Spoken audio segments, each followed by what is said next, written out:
Welcome to Business Innovators Radio, featuring industry influencers and trendsetters sharing proven strategies to help you build a better life right now.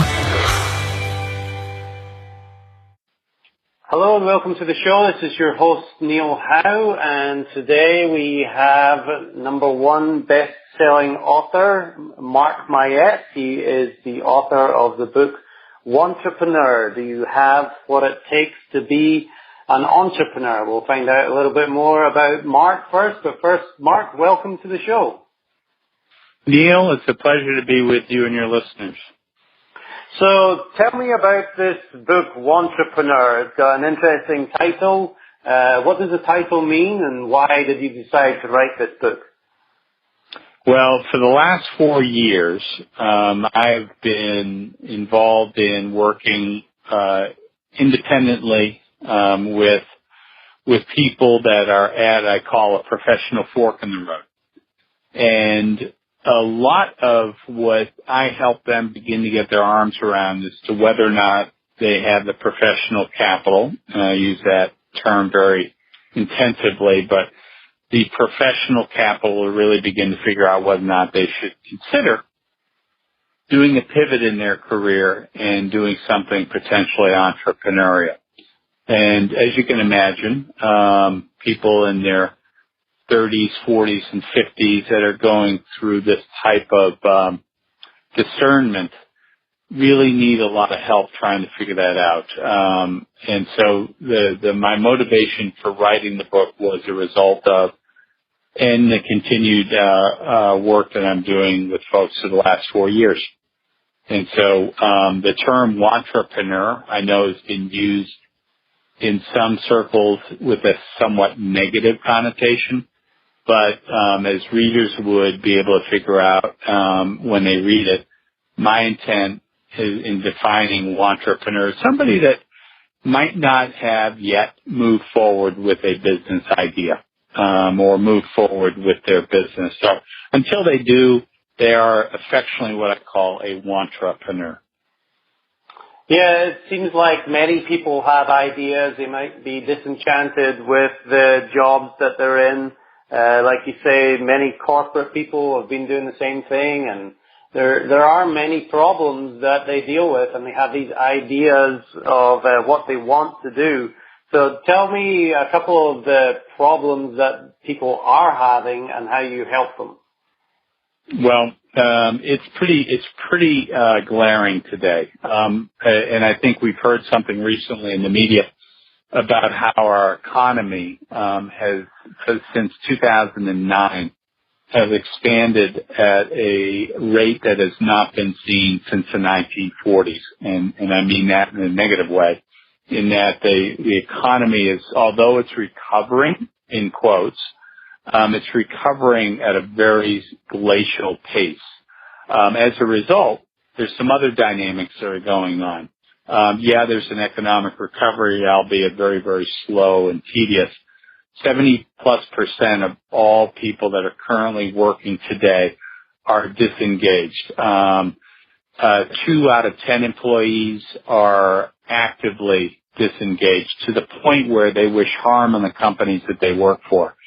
A third dynamic going on, quite honestly, is because of those first 2 variables, it's probably no surprise that people in their 40s and 50s, in America specifically, are experiencing almost epidemic levels, and this term is being used by the CDC that's tracking it, epidemic levels of depression, addiction, and suicide. And the root cause of that, Neil, is economic despair, which if you go keep grinding backwards, might be people that might be underemployed, people that are in transition, people that are doing things to pay the bills, so there's a lot of frothiness, as I like to say, that's going on in the workplace and in the economy today.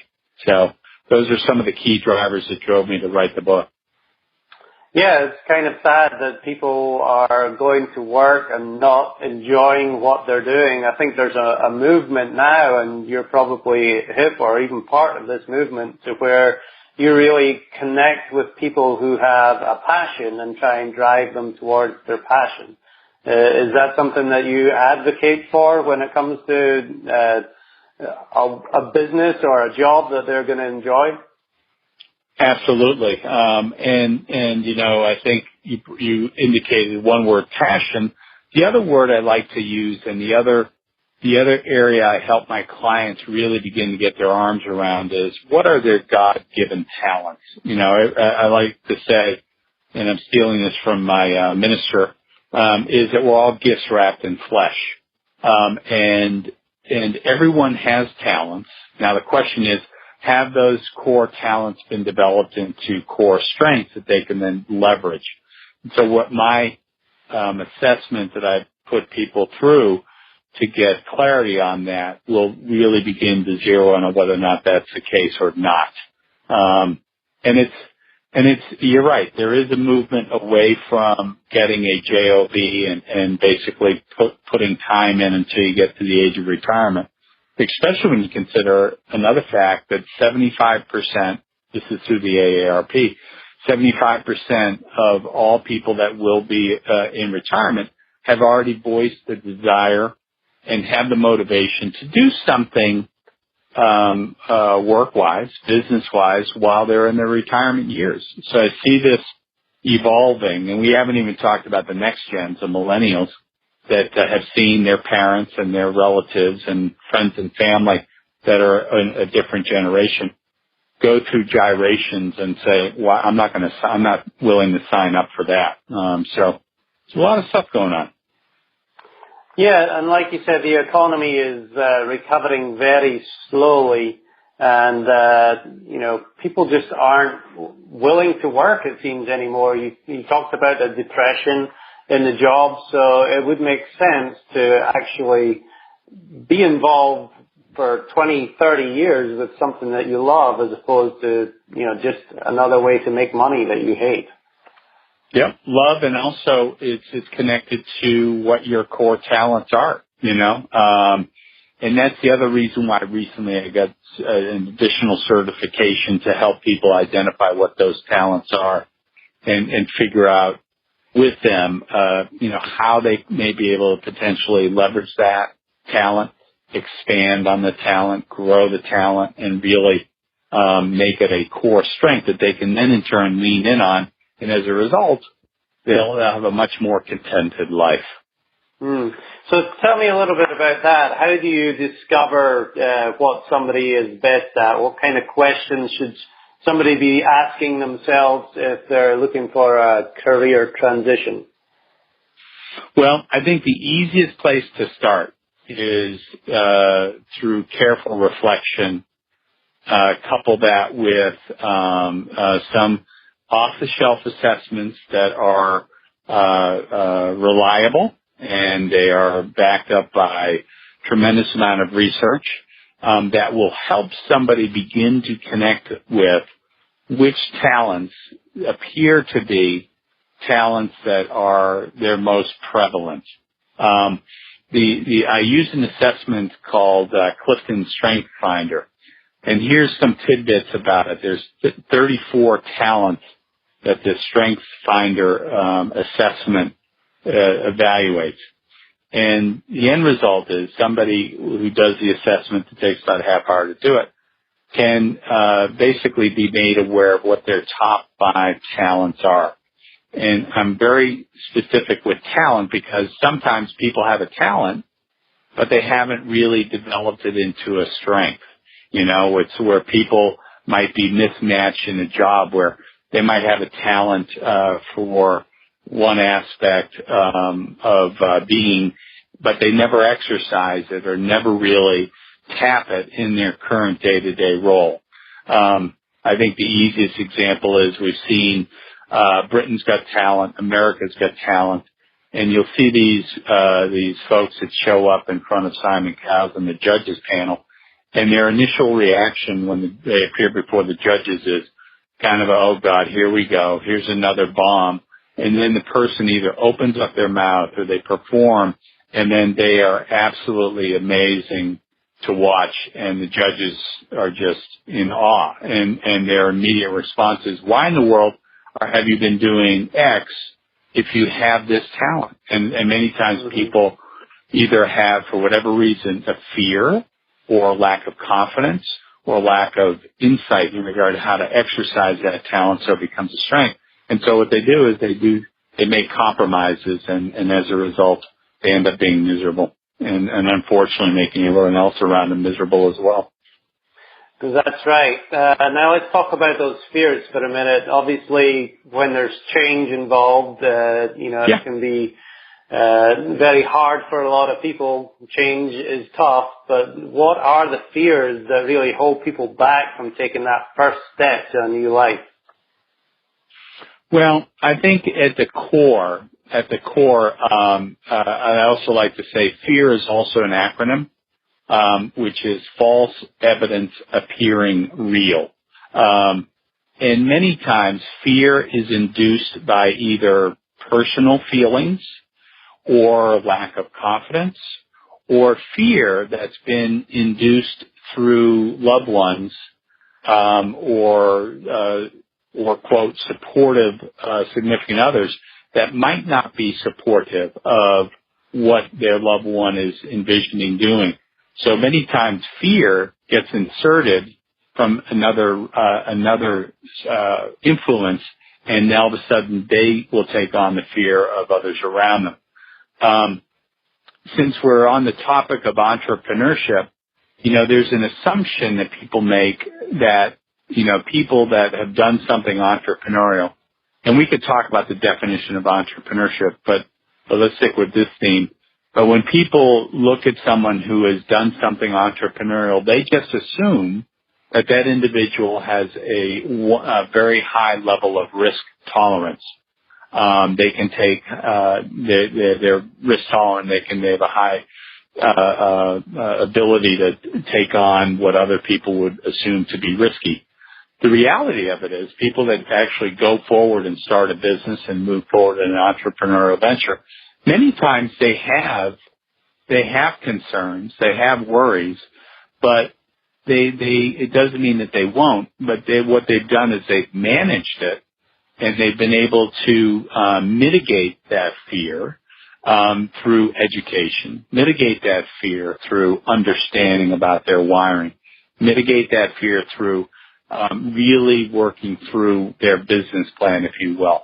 And so as a result, as they go through their own process, it's not to say that they're not going to be fearful, because chances are they might still have fear, but they've mitigated it to the point where the option of not doing something is less than the option of the outcomes that will happen if they actually move forward in an entrepreneurial venture. And having a goal to strive towards obviously gives them something to wake up in the morning and work towards if they have a plan. If not, they're just wandering around unhappy. So let me talk about what you actually do for them, Mark. Explain the process. If somebody wants, help, you are a coach. They come to you, you sit them down. What happens next? Well, usually what will happen is based on the discussion we've had so far, when somebody raises a hand, or they actually are at a point where they could benefit from being involved with me as a coach, it really has three phases. One is a retrospective phase, which really reviews in detail what their background is, what their career evolution has looked like, really understanding what they've, up to this point, have enjoyed, what their previous successes have been, what there are times in their life that they really felt like they were running on all cylinders in a good way. So it's a retrospective look. So a lot of that is through actual conversations that happen. The second phase of the coaching starts to evolve towards a current state, a snapshot, if you will, that's where I talked about the assessment that I leverage called Strengths Finders. That's where that individual will begin to understand how they are wired. Wiring for me is really important. And once we are able to determine, what their wiring appears to be, and then that part is also validated through a number of conversations and what I call a deep dive into the results. And then from there, we migrate to a future phase. It's almost like a success vision mapping. What does the 1 year, 3 year, 5 year, 10-year plan look like in their mind? And how do we work towards that? The key thing through the 3-phase approach is with the objective of really achieving clarity. Clarity towards a career, clarity towards what are my gifts, clarity to how can I apply my gifts, and then also clarity as to is now a time where I can either pivot in my career, or I've had clients go through it and come to the conclusion that they actually are going to stay in their career, but they're going to do things slightly different and really begin to lean in more on their gifts that they have for themselves. So share with me, Mark, one of your success stories. Obviously, there's somebody who's going to jump to mind. Tell me where they were when they came to you, what their fears or misconceptions were about changing careers, and what you were able to coach them through, and how they ended up today. Sure. Well, the one thing, there's a number of people that jump out, and I'll give you 2 examples. One was kind of like the person I was talking about earlier. The individual was in a very highly stressful environment. He had a technical background, was managing a region, and literally was on call for this high-tech company. On call for a region basically ended up being 24/7. And that's one of the downfalls of technology as we've seen, is that we used to have been able to just leave the office and we were done. With technology and the way some roles have now been structured, people sometimes will have the inability to unplug. This individual spent 18 years with the same company. And as he migrated through and evolved through this company, he started achieving higher degrees of responsibility. And then as he started to go through the organization and achieve more responsibility, his stress level increased, his job satisfaction, his life satisfaction started to diminish. And finally, he decided that he needed to change. He had a young family, married, and it was noticing that his life was being impacted in a negative way. Went through the discovery experience that I outlined, the 3-phased approach. And then from there, he basically came to the conclusion that he did have the professional capital to do something entrepreneurial. And now, and even during that occasion, I became aware that he and his wife were actually considering doing something together. And so what happened was, instead of just working with him individually, I ended up working with he and his wife. And through the assessment, and the results of that assessment, they are now proud business owners and helping their community, to this day. They've been in business now for 3 years. The second example is someone is younger. And, even though I mentioned the 40 and 50-year-olds, this person is 26. They were an Air Force veteran, honorably discharged, 6 years in the Air Force. And when he got discharged from the Air Force, he spent close to 2 years trying to land a job in human resources, because he really wanted to get experience in human resources and was trying to even do anything to get him in there, which included doing internships. When I met him and he was working at a supermarket to pay the bills. But he was still behind the scenes trying to land his HR job.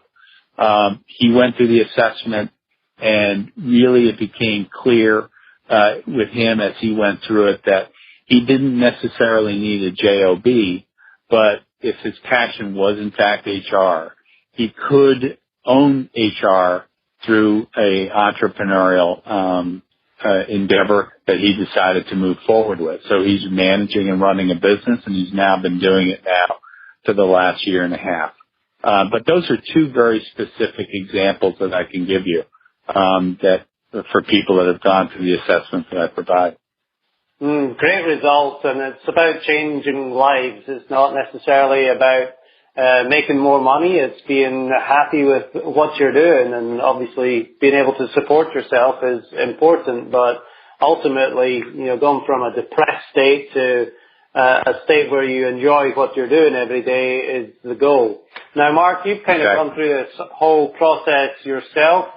Briefly tell me about your past in Fortune 500 businesses and where you are today.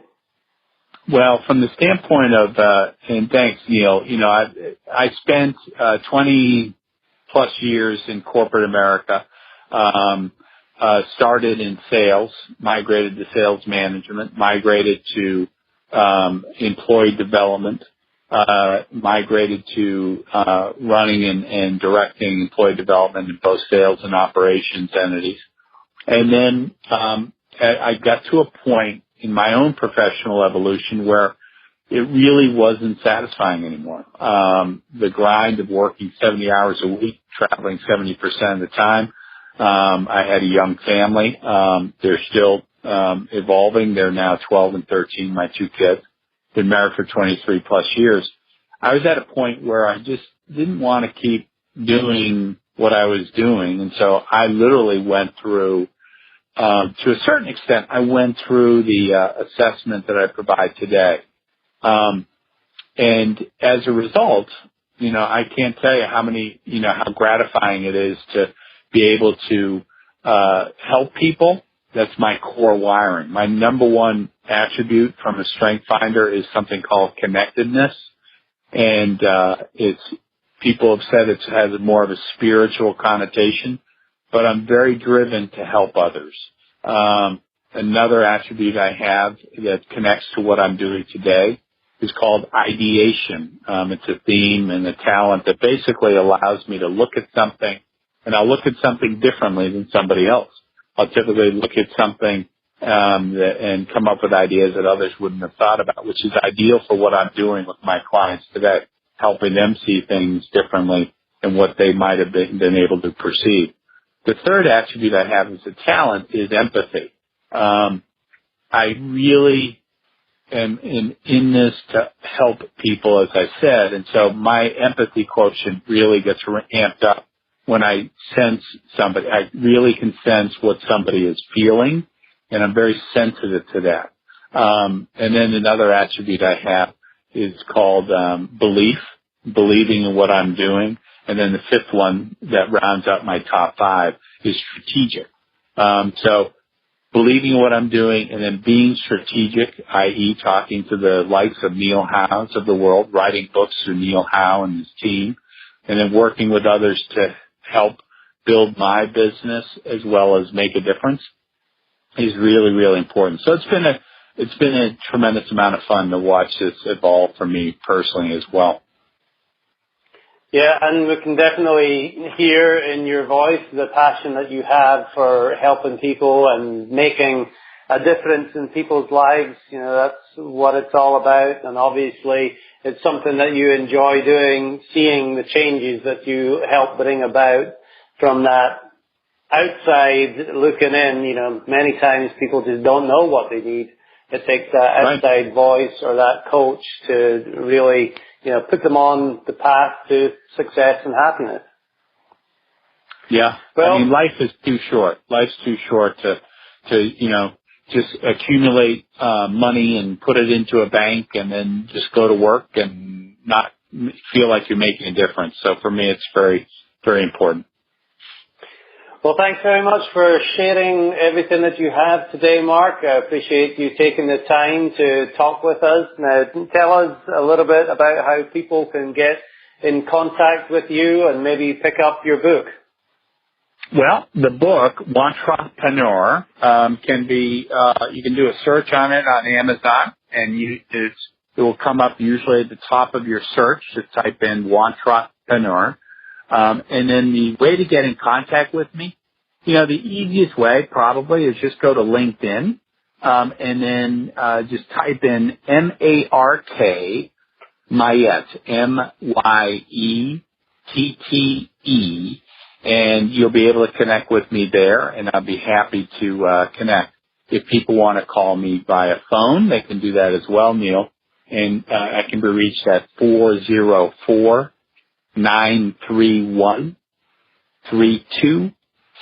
So those are the three ways to get me. Well, thanks for sharing all of that, Mark. To our audience, I appreciate you listening. If you like what you hear, hit that like button and share, and don't forget to contact Mark and find out what he can do for you, for your business, and for your family. Neil, it's a pleasure. You yourself are a gift, so it's a pleasure to be with you today. Thank you, Mark.